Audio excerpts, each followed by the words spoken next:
Hello dear students, I am Navneel God from Tagore School Parbatsar and we are studying our science book of class 8th. हम लोग study कर रहे हैं हमारी science book 8th class के लिए and we are studying our second lesson. हम लोग स्टडी कर रहे हैं हमारा सेकेंड लेसन सूक्ष्म जीव मित्र एवं शत्रु. ऐसे जो जीव होते हैं जो आंखों से दिखाई नहीं देते, जिनको देखने के लिए सूक्ष्मदर्शी यंत्र का प्रयोग करना होता है, वो सूक्ष्म जीव कहलाते हैं. इनको 4 कैटेगरी में डिवाइड किया गया है: जीवाणु, कवक, प्रोटोजोआ और शैवाल. ये 4 प्रकार के सूक्ष्म जीव, 4 कैटेगरी है सूक्ष्म जीवों की. और इन चारों कैटेगरी के अलावा एक और सूक्ष्म जीव होते हैं, वो कहलाते हैं विषाणु या वायरस, जिसको हम लोगों ने डिस्कस किया था पिछले वीडियो में. And we have studied in this in our previous videos. हम लोग अपने पिछले वीडियो में पढ़ चुके हैं. We have completed in our previous video up to here. यहां तक हम लोग पढ़ चुके हैं अपने पिछले वीडियो में सूक्ष्म जीव कहाँ रहते हैं. तो हम लोगों ने पढ़ा कि सूक्ष्म जीव कई प्रकार के होते हैं और हर परिस्थिति में सूक्ष्म जीव पाए जाते हैं. बर्फीले पहाड़ों से लेकर रेगिस्तानों से लेकर दलदल में भी, और यहाँ तक कि ऐसी जगहों पर जहाँ पर न हवा होती है न कोई प्रकाश होता है, ऐसे स्थानों पर भी सूक्ष्म जीव पाए जाते हैं. आज हमें स्टार्ट करना है यहाँ से आगे सूक्ष्म जीव और हम. आइए शुरू करते हैं the second part of this lesson. इस लेसन का दूसरा हिस्सा शुरू करते हैं सूक्ष्म जीव और हम. सूक्ष्म जीवों की हमारे जीवन में महत्वपूर्ण भूमिका है. इनमें से कुछ हमारे लिए लाभदायक हैं तथा कुछ अन्य हानिकारक तथा जीवों में रोग के कारक है. यानी कुछ तो लाभदायक सूक्ष्म जीव भी हैं और कुछ हानिकारक भी हैं और जीवों में रोग के कारक हैं, यानी इनसे रोग भी होते हैं. जैसे कि कोरोना रोग फैल ही रखा, अभी बहुत ज़्यादा पूरी दुनिया प्रभावित हो रखी है, स्कूल भी नहीं खुल पा रहे हैं इसके कारण से, तो वो भी एक सूक्ष्म जीव ही है. आइए हम विस्तार से इसका अध्ययन करें. मित्रवत सूक्ष्म जीव. सबसे पहले हम उन सूक्ष्म जीवों के बारे में पढ़ने वाले हैं जो मित्रवत होते हैं, यानी मित्र की तरह रहते हैं, यानी हमारे लिए फायदा करते हैं, वो नुकसान नहीं करते हैं. ऐसे भी सूक्ष्म जीव होते हैं जो हमारे लिए फायदेमंद होते हैं और जिनके द्वारा कई महत्वपूर्ण कार्य किए जाते हैं. तो वो कौन से सूक्ष्म जीव है, पहले हम उनके बारे में पढ़ेंगे विस्तार से और फिर उसके बाद में हम हानिकारक सूक्ष्म जीवों के बारे में पढ़ेंगे. तो सबसे पहले है मित्रवत सूक्ष्म जीव. सूक्ष्म जीव विभिन्न कार्यों में उपयोग किए जाते हैं. इनका उपयोग दही, ब्रेड एवं केक बनाने में किया जाता है. देखिए, ये जो दही जमता है ये सूक्ष्म जीव के कारण जमता है. ऐसे ही जो केक बनता है फूल करके, जो उसमें खमीर उड़ता है केक में, वो भी सूक्ष्म जीव के कारण होता है. ब्रेड बनती है वो सूक्ष्म जीवों के कारण होती है. प्राचीन काल से ही सूक्ष्म जीवों का उपयोग एल्कोहल बनाने में किया जाता रहा है. एल्कोहल मतलब शराब. शराब जो बनती है उसमें जो किण्वन की क्रिया होती है वो भी सूक्ष्म जीवों के कारण से होती है. आइए पढ़ते हैं आगे. पर्यावरण को स्वच्छ रखने के लिए भी इनका उपयोग किया जाता है. उदाहरण के लिए कार्बनिक अवशिष्ट जैसे सब्जियों के छिलके, जंतुओं के अवशेष, विष्ठा यानी मल इत्यादि, इनका अपघटन जीवाणुओं द्वारा किया जाता है. आपको पता है कि कोई भी कार्बनिक या जैविक चीज जब जमीन पे गिरती है, भले ही वो सब्जियों के छिलके हों, जंतुओं के मरे हुए जंतुओं के अवशेष हों या मलमूत्र हो, जो भी जीवों के द्वारा, पेड़ पौधों के द्वारा या विभिन्न जीवों के द्वारा कोई भी चीज जब जमीन पे गिरती है तो वो थोड़े दिनों में अपघटित होकर के वापस मिट्टी में मिल जाता है. आपने देखा होगा कई बार. तो ये कार्य कौन करते हैं? ये सूक्ष्म जीव करते हैं और इसके कारण से ही स्वच्छता रहती है. अगर ये अपघटित नहीं हो ये चीजें तो कचरा ही कचरा हो जाएगा चारों ओर। लेकिन ये सूक्ष्म जीव ही होते हैं जो इनको अपघटित कर देते हैं और पर्यावरण को स्वच्छ बनाए रखते हैं। तो सूक्ष्म जीवों का जो उपयोग है वो इस तरीके से भी है कि ये स्वच्छ पर्यावरण को स्वच्छ बनाए रखते हैं। इनसे अपघटन जीवाणुओं द्वारा ही किया जाता है इनका, तथा हानि रहित पदार्थ बनते हैं। और ये अपघटित करने के बाद जो बनाते हैं उनका वो हानि रहित होता है, यानी ऐसा कोई पदार्थ नहीं बनाते हैं सूक्ष्म जीव कि जिससे नुकसान हो। यानी जैविक पदार्थों का अपघटन करके हानि रहित पदार्थ बनाते हैं और पर्यावरण को स्वच्छ बनाए रखते हैं। स्मरण कीजिए, जीवाणुओं का उपयोग औषधि उत्पादन एवं कृषि में मृदा की उर्वरकता में वृद्धि करने के में किया जाता है।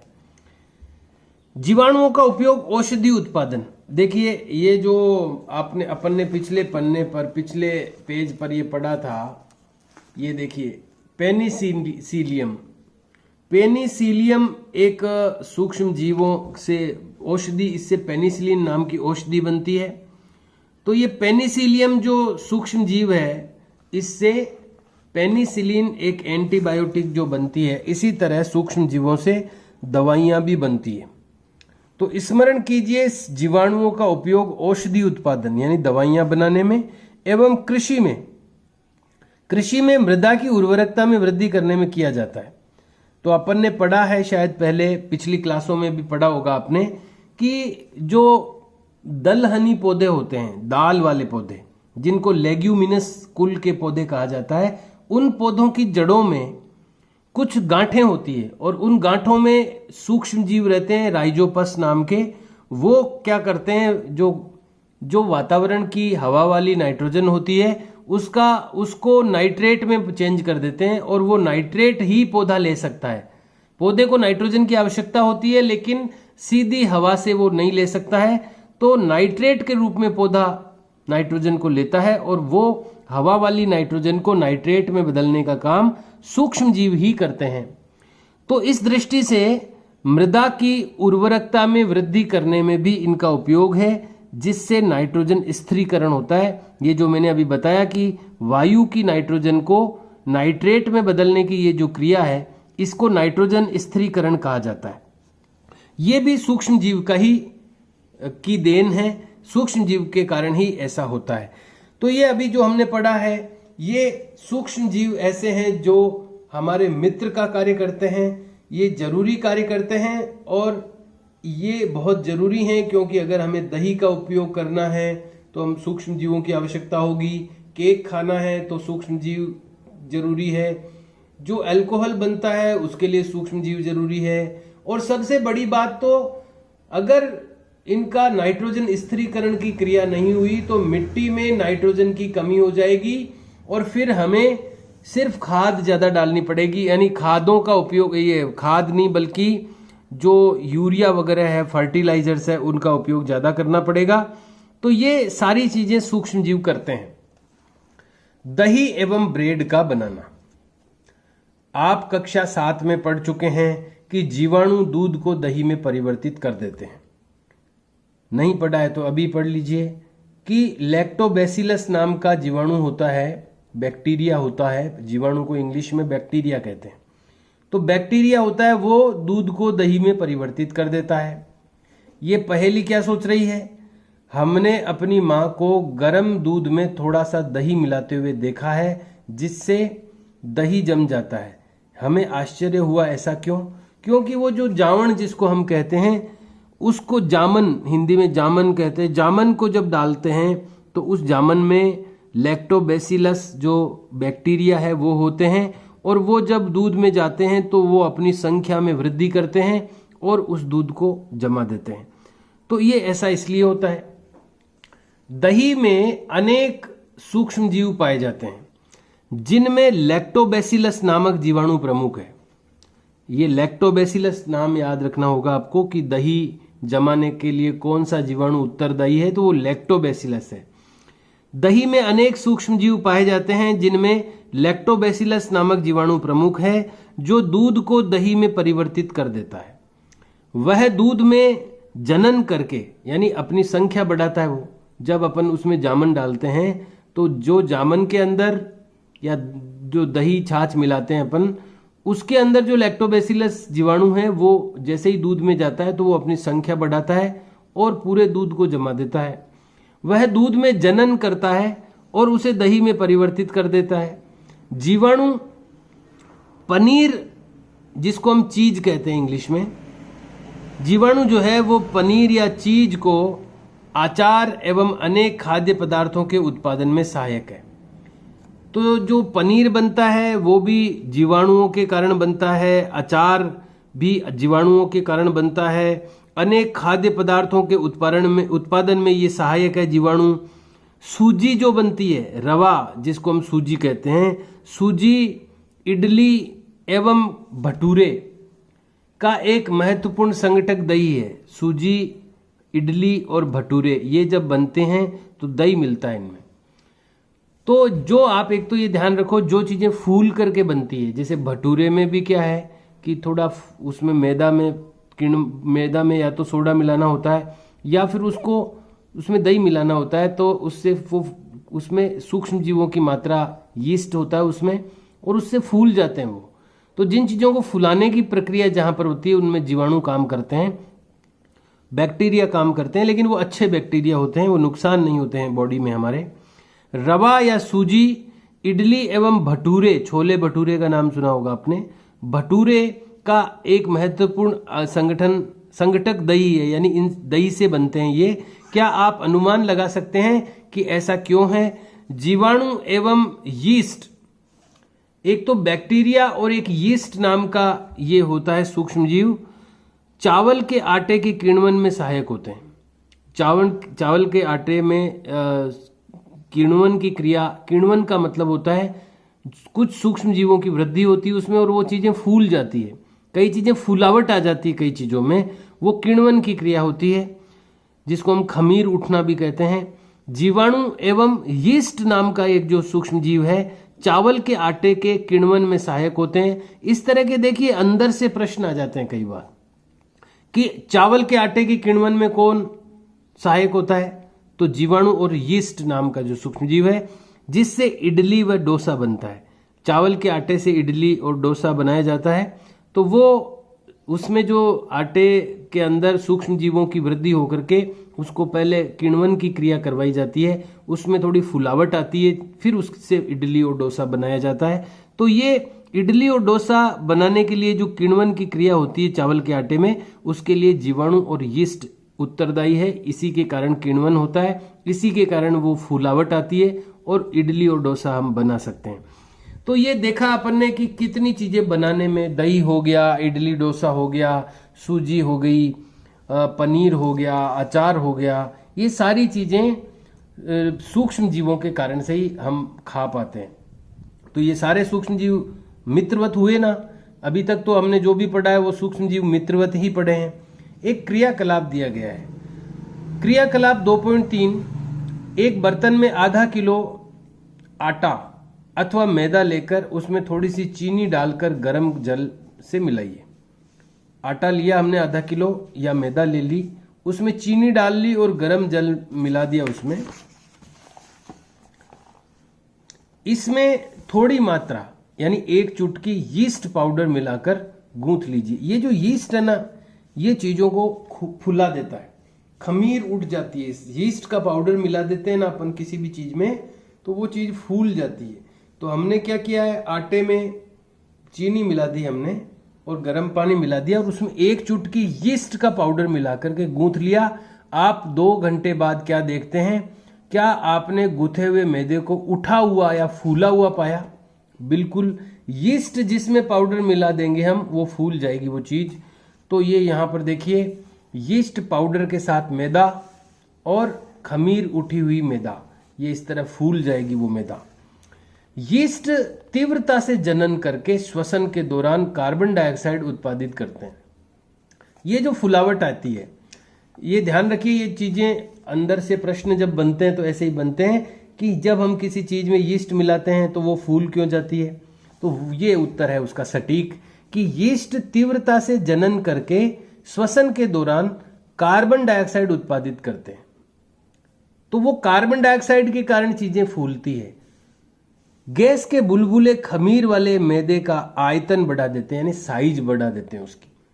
तो ये जब कभी प्रश्न आ जाए अगर ऐसा कि किसी भी चीज को या मैदे में या आटे में यीस्ट का पाउडर मिलाने से वो थोड़ी देर बाद फूल क्यों जाता है, तो यीस्ट के जीवाणु तीव्रता से जनन करते हैं, अपनी संख्या बढ़ाते हैं और श्वसन करते हैं, तो उसमें कार्बन डाइऑक्साइड उत्पादित करते हैं और उसके कारण से वो चीज फूल जाती है और उसका आयतन बढ़ जाता है। यह बेकिंग उद्योग में यीस्ट के उपयोग का आधार है। यानी जो बेकिंग उद्योग होता है, बेकिंग यानी बेकरी, जिसको हम बेकरी कहते हैं, बेकरी में क्या बनता है, केक बनता है और ये पेस्ट्री बनती है, ये इस तरह की जो चीजें बनती है बेकरी में, उसको बेकिंग उद्योग भी कहते हैं। उसमें जो चीजें फूली हुई, आपने देखा होगा केक जब बनता है तो फूला हुआ सा रहता है, वो पेस्ट्री फूली हुई रहती है। तो बेकरी उद्योग में यीस्ट का बड़ा महत्वपूर्ण योगदान है। ये जो यीस्ट है, यह बेकिंग उद्योग में यीस्ट के उपयोग का आधार है, जिसमें ब्रेड, पेस्ट्री व केक बनाए जाते हैं। ब्रेड भी फूली हुई होती है, तो ये जो भी फुला करके चीजें बनाई जाती है उसमें यीस्ट पाउडर का उपयोग होता है चीजों को फुलाने के लिए। तो ये हमने पढ़ा कि यीस्ट जो है वो भी सूक्ष्म जीव है, तो ये भी कितनी चीजें बनाने के काम आता है, ये भी मित्रवत व्यवहार करता है। अभी हम मित्रवत सूक्ष्म जीवों के बारे में ही पढ़ते जा रहे हैं। अभी हानिकारक सूक्ष्म जीवों के बारे में शुरुआत नहीं हुई है, उनका भी आएगा। हानिकारक तो है ही है, लेकिन लाभदायक सूक्ष्म जीव कौन से हैं वो अभी हम पढ़ रहे हैं। सूक्ष्म जीवों का वाणिज्यिक उपयोग। वाणिज्यिक का मतलब है कमर्शियल, यानी पैसे कमाने के लिए उपयोग। वाणिज्यिक का मतलब होता है, वाणिज्य मतलब रुपया पैसा, जब धंधे के लिए उपयोग, पैसा कमाने के लिए भी सूक्ष्म जीवों का उपयोग होता है। बड़े स्तर पर एल्कोहल, शराब एवं एसिटिक एसिड, ये तीन चीजें हैं। हालांकि शराब के अंदर भी अल्कोहल होता है, लेकिन अल्कोहल हमेशा शराब पीने के लिए काम आता है ऐसा जरूरी नहीं है। अभी आपको पता हो तो सैनिटाइजर जो आ रहे हैं कोरोना को खत्म करने के लिए, जो सैनिटाइजर आ रहे हैं उसमें अल्कोहल युक्त सैनिटाइजर गवर्नमेंट रिकमेंड कर रही है कि जिसमें 90% अल्कोहल हो, ऐसे सैनिटाइजर यूज करें। तो ये कोरोना वायरस को खत्म करने के लिए अल्कोहल यूज किया जा रहा है। इसके अलावा भी अल्कोहल के सैकड़ों उपयोग है। तो अल्कोहल और शराब, हालांकि शराब में भी अल्कोहल की मात्रा होती है, लेकिन अल्कोहल है, शराब है या एसिटिक एसिड है, इनका बड़े स्तर पर उत्पादन, लार्ज स्केल पर जब इनको बनाया जाता है, शराब को, अल्कोहल को या एसिटिक एसिड को, उसमें सूक्ष्म जीवों का उपयोग किया जाता है। जौ, गेहूं, चावल एवं फलों के रस में उपस्थित प्राकृतिक शर्करा में यीस्ट द्वारा अल्कोहल एवं शराब का उत्पादन किया जाता है। तो इसमें क्या होता है, शराब कैसे बनती है? ये जो गेहूं है, जौ है, चावल है या फल है, इनके अंदर शुगर होती है, शर्करा होती है। तो इन सब को क्या करते हैं, सड़ाते हैं। थोड़ा सड़ाने की क्रिया कोई किण्वन की क्रिया कहते हैं। तो इनको सड़ाने के लिए क्या है, इसमें यीस्ट डाल देते हैं, तो इनमें फूल जाते हैं ये, और किण्वन की क्रिया होती है इनमें, और किण्वन की क्रिया होने से इनमें अल्कोहल बनता है। अल्कोहल बनता है, उससे नशा आता है पीने से।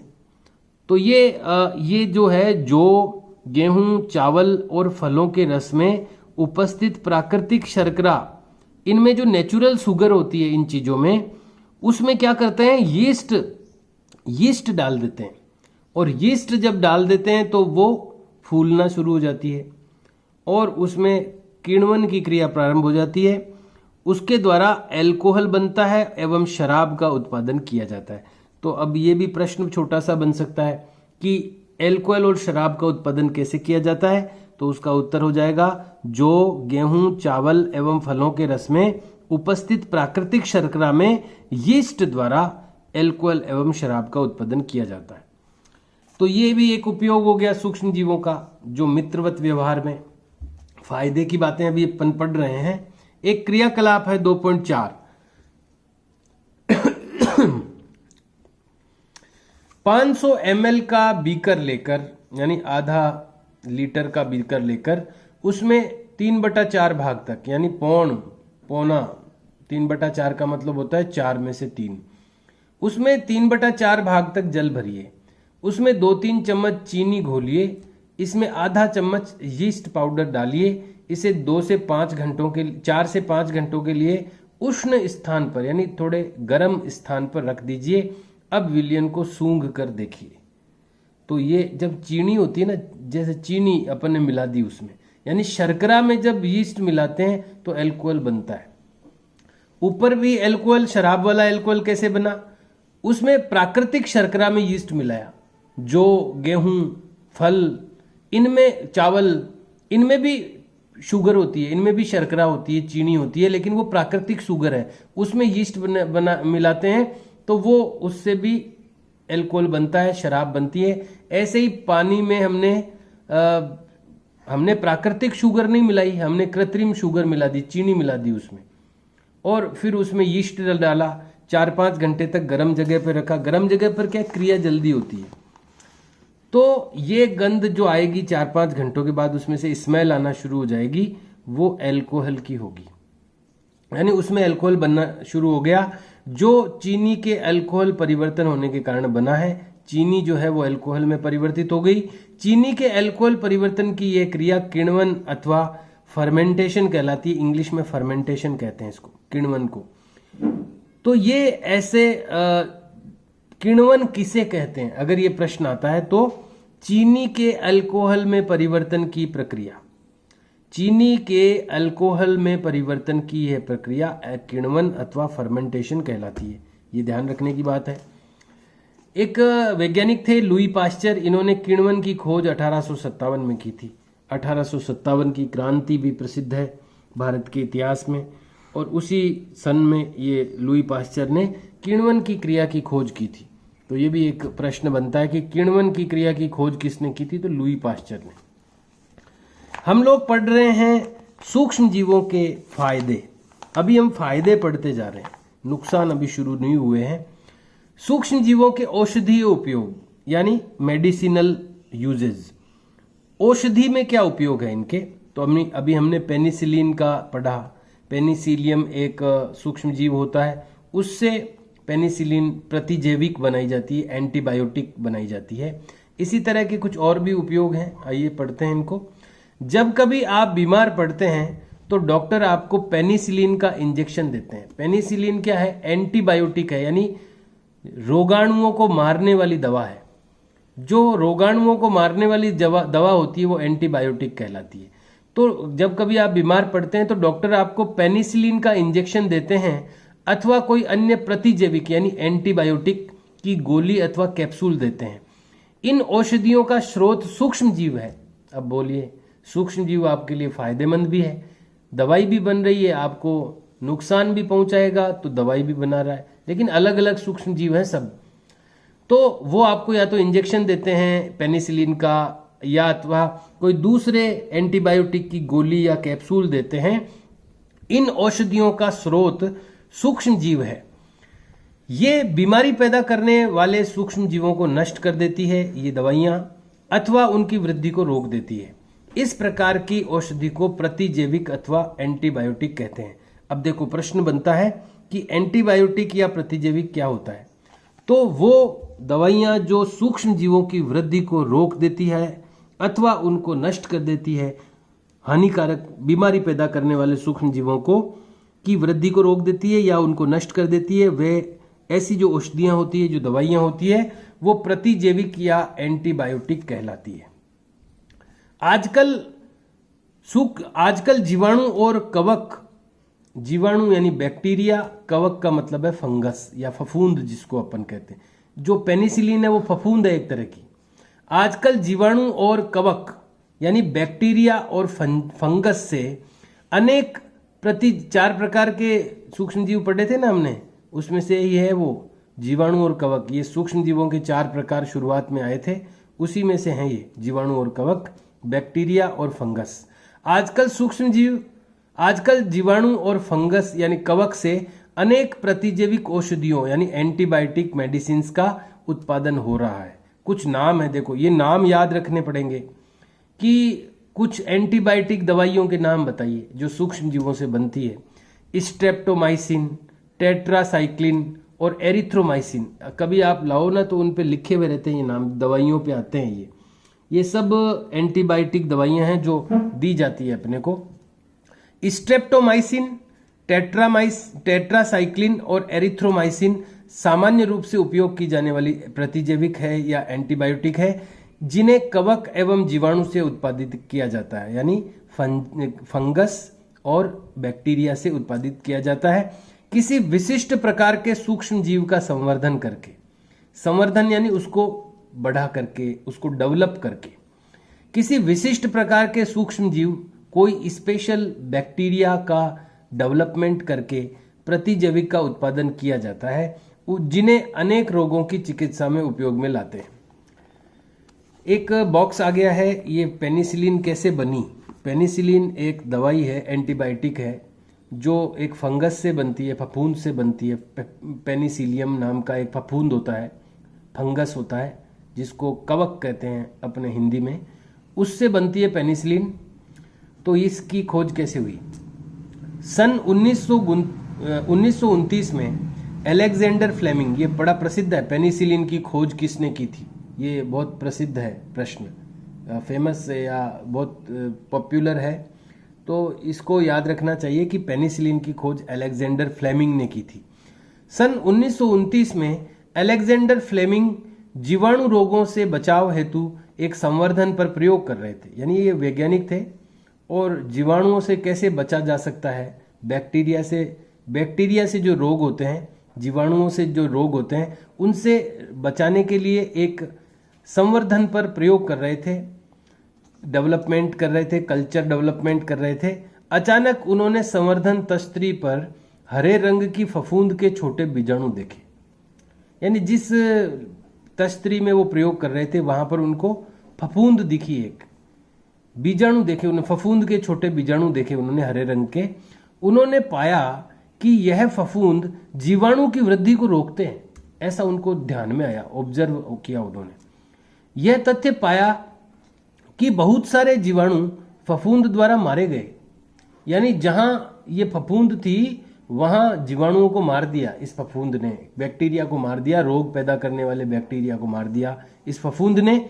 इस प्रकार फफूंद से पेनिसिलिन बनाई गई और फिर ये फफूंद का नाम था पेनिसिलियम, और फिर इस पेनिसिलियम फफूंद से पेनिसिलिन दवाई बनाई गई। आज बहुत ही काम की दवाई है ये। पशु आहार, देखिए अभी पढ़ते जा रहे हैं अपन, अभी हम फायदे ही पढ़ रहे हैं, विभिन्न प्रकार के जो बेनिफिट्स हैं माइक्रोब्स के, सूक्ष्म जीवों के। पशु आहार एवं कुक्कुट आहार, जंतुओं का आहार, कुक्कुट यानी चूजे जो होते हैं, मुर्गी के बच्चे, उनके आहार में भी प्रतिजैविक मिलाए जाते हैं। प्रतिजैविक यानी एंटीबायोटिक मिलाए जाते हैं जिनका उपयोग पशुओं में सूक्ष्म जीवों का संचरण रोकना है। जानवरों में रोग पैदा नहीं हो जीवाणुओं के, और मुर्गी के बच्चों में भी रोग पैदा नहीं हो, इसलिए उनको जो आहार देते हैं उसमें एंटीबायोटिक मिला देते हैं, प्रतिजैविक मिला देते हैं, ताकि उनमें रोगों का संचरण रुके, रोग पैदा नहीं हो। प्रतिजैविक का उपयोग कुछ पौधों के रोग नियंत्रण के लिए भी किया जाता है, यानी मानव में तो एंटीबायोटिक का उपयोग किया ही जाता है, जंतुओं में भी यानी जानवरों में भी एंटीबायोटिक या प्रतिजैविक का उपयोग रोगों को नियंत्रण करने के लिए किया जाता है। ध्यान रखना चाहिए, लेकिन देखिए कई बार क्या होता है, लोग ऐसे ही दुकान से लाकर के, दवाई की दुकान से ऐसे ही एंटीबायोटिक लेते रहते हैं। ज्यादा एंटीबायोटिक नहीं लेनी चाहिए। अगर अपन बिना मतलब ही एंटीबायोटिक लेते हैं, अपनी मनमर्जी से लेते हैं, तो धीरे धीरे वो एंटीबायोटिक अपनी बॉडी पर असर करना फिर कम हो जाता है, उसका इफेक्ट कम होने लगता है और बाद में फिर वो इफेक्ट लेस हो जाती है। इसलिए जरूरत के हिसाब से ही एंटीबायोटिक का उपयोग करना चाहिए, डॉक्टर की सलाह से ही करना चाहिए, ये बात लिखी हुई है। ध्यान रखना चाहिए कि डॉक्टर की सलाह पर ही प्रतिजैविक की दवाइयां लेनी चाहिए तथा उस दवा का कोर्स भी पूरा करना चाहिए। देखिए भले ही अपन दर्द की दवाएं कम ज्यादा ले लें, लेकिन एंटीबायोटिक जो दवाई होती है ना, वो कंप्लीट लेनी चाहिए। 7 दिन की लिखी है तो 7 दिन लेनी चाहिए, क्योंकि कई ऐसे जर्म्स होते हैं, कई ऐसे रोगाणु होते हैं जिनकी एक टाइम होता है कि भाई ये 7 दिन में मरेंगे, 4 दिन में मरेंगे, तो वो उतने दिन तक वो दवाई रेगुलर पहुंचेगी ना बॉडी में, तब वो खत्म होंगे। इसलिए एंटीबायोटिक हमें उसका कोर्स कंप्लीट करना चाहिए। तो डॉक्टर की सलाह से ही प्रतिजैविक की दवाइयां लेनी चाहिए, मनमर्जी से नहीं लेनी चाहिए सीधा, तथा उस दवा का कोर्स भी पूरा करना चाहिए। यदि आप प्रतिजैविक उस समय लेंगे जब इसकी आवश्यकता नहीं है, तो अगली बार जब आप बीमार होंगे और आपको प्रतिजैविक की आवश्यकता होगी तो वह उतनी प्रभावी नहीं होगी। आप बिना मतलब प्रतिजैविक लेंगे, एंटीबायोटिक लेंगे, तो जब जरूरत होगी ना उसकी तब आप लेंगे तो फिर वो उतनी प्रभावी नहीं होगी। इसके अतिरिक्त अनावश्यक रूप से ली गई प्रतिजैविक शरीर में उपस्थित उपयोगी जीवाणु भी नष्ट कर देती है। देखो, दोनों प्रकार के जीवाणु होते हैं, अच्छे भी होते हैं और बुरे भी होते हैं। तो प्रतिजैविक हम लेते हैं बुरे जीवाणुओं को मारने के लिए, लेकिन वो अच्छे जीवाणुओं को भी मार देती है अगर अपन ने गलत प्रतिजैविक लेते हैं, मनमर्जी से लेते हैं। तो सर्दी जुकाम एवं फ्लू में प्रतिजैविक प्रभावशाली नहीं है, क्योंकि ये रोग विषाणु द्वारा होते हैं। विषाणु यानी वायरस। तो जो वायरस से रोग होते हैं उसमें प्रतिजैविक काम नहीं करते, क्योंकि प्रतिजैविक तो जीवाणुओं को मारते हैं, बैक्टीरिया को। बैक्टीरिया अलग चीज है, जीवाणु अलग है, विषाणु अलग है। बैक्टीरिया अलग है, वायरस अलग है। तो सर्दी जुकाम ये वायरस से होते हैं। सर्दी जुकाम और फ्लू, अभी जो चल रहा है कोरोना, वो भी फ्लू का ही एक प्रकार है। तो इनमें ये वायरस से होते हैं, कोरोना वायरस है, तो वायरस को ये एंटीबायोटिक नहीं मार सकते हैं। इसलिए सर्दी जुकाम एवं फ्लू में प्रतिजैविक प्रभावशाली नहीं होता। अब देखो, ये भी एक प्रश्न बन सकता है कि सर्दी जुकाम में प्रतिजैविक काम क्यों नहीं करते। तो हम लिखेंगे क्योंकि सर्दी जुकाम और फ्लू बैक्टीरिया से या जीवाणु से नहीं होते, ये वायरस से होते हैं, विषाणु से होते हैं, और विषाणु पर प्रतिजैविक काम नहीं करते। इसलिए सर्दी जुकाम व फ्लू में प्रतिजैविक प्रभावशाली नहीं होते, क्योंकि ये रोग विषाणु द्वारा होते हैं, वायरस द्वारा होते हैं। अब बात आएगी टीके की, वैक्सीन की। पूरी दुनिया आज इसका इंतजार कर रही है। पूरी दुनिया आंखों टकटकी लगाकर बैठी है, कब वैक्सीन आएगी कोरोना की। तो वैक्सीन वैक्सीन वैक्सीन, पूरी दुनिया में यही चल रहा है। पूरे दुनिया के लोग, वैज्ञानिक एक ही काम में लगे हुए हैं, कोरोना की वैक्सीन बनाने में। तो वैक्सीन होती क्या है, जिसको हिंदी में हम टीका कहते हैं। ये क्या होता है, कैसे काम करता है, ये कोई दवाई नहीं है। टीका एक अलग चीज है।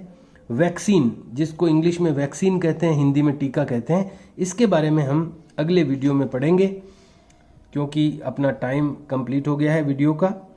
तो चीज़ों को समझने का ध्यान रखिए। जो चीज़ें मैं स्पेशल बीच बीच में बताता हूँ उनको ध्यान में रखिए, लर्न करते रहिए। और जो भी वर्क अपनी नोटबुक में कर चुके हैं उसको रिपीट करते रहिए, याद करते रहिए। महत्वपूर्ण चीज़ें जो बीच बीच में आती है उनको याद कीजिए। कुछ जो नाम याद करने होते हैं, जैसे दवाइयों के नाम आ गए थे अभी, कुछ जीवाणुओं के नाम हैं, तो ये जो याद करने की चीज़ें उनको भी रिपीट करना चाहिए। Dear students, we will meet in next video now, and we will read about vaccine in our next video. अगले अपने वीडियो में हम वैक्सीन के बारे में पढ़ेंगे, जिसके लिए पूरी दुनिया अभी इंतजार कर रही है। Have a nice day. See you and bye.